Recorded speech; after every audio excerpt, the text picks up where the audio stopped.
Akirpo, the dust in the dream. The sun beat down mercilessly on the cracked earth of Xylos. Commander Eva Rostova wiped the sweat from her brow, her gloved hand leaving a streak of dust on her visor. Beside her, Jax fiddled with the mangled remains of their transport, a jury-rigged contraption they affectionately called the Dune Hopper. On her right, Marco, ever the stoic, simply stared out at the horizon, the metallic glint of his advanced suit reflecting the harsh sunlight. "Anything, Jax?" Eva asked, her voice crackling over the comms. Jax sighed, his voice laced with frustration. "The flux capacitor is fried, Commander. I can reroute the power, but it'll take time.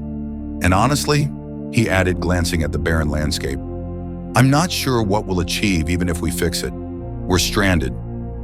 Eva felt a familiar knot of anxiety tighten in her stomach.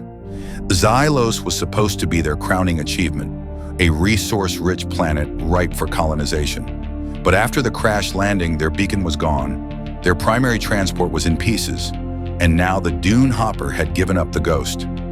Marco finally turned, his helmet swiveling to face them. "We keep going," he stated, his voice a steady baritone.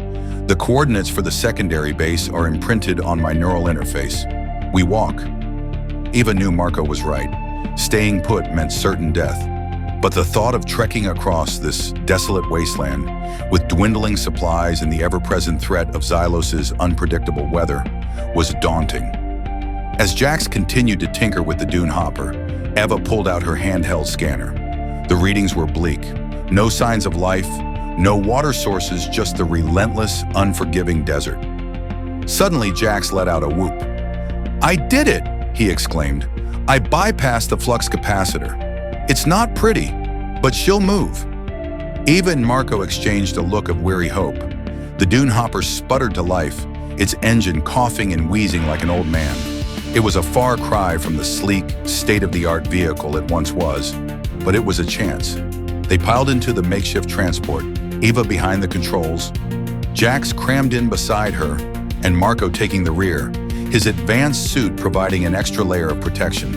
The Dune Hopper lurched forward, kicking up a cloud of dust as it began its slow, arduous journey across the desert. The sun began to dip below the horizon, painting the sky in hues of orange and purple.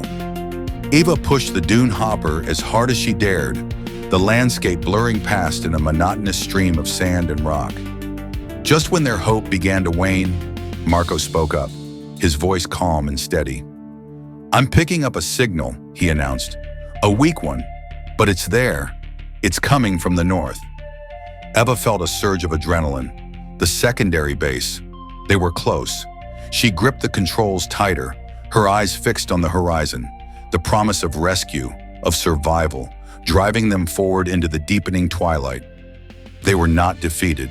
They were explorers, and they would conquer this alien world, one dusty mile at a time.